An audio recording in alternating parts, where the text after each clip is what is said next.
2 miles straight down, where the weight of an entire ocean would crush a battle tank like an empty soda can. Forget Mars. The real final frontier isn't up there in the stars.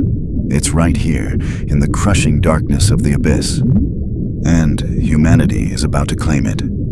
Engineers are designing pressurized titanium-graphene spheres, capable of withstanding over 300 atmospheres of pressure, forces that would flatten conventional submarines in seconds. Modular spherical geometry distributes stress perfectly, while autonomous drones weld foundations directly onto the ancient bedrock. Thermal vents, the planet's own geothermal power plants, will provide limitless clean energy.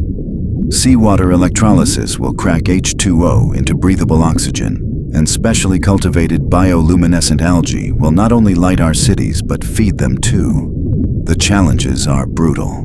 Corrosive salt that eats through metal, total darkness that never lifts, and pressures that redefine what strong means. But with advanced alloys and robotic pioneers, we are solving them.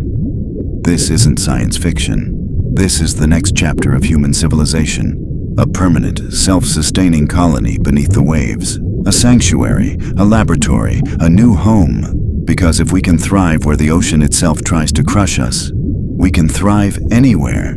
The abyss is calling. And for the first time in history, we are ready to answer.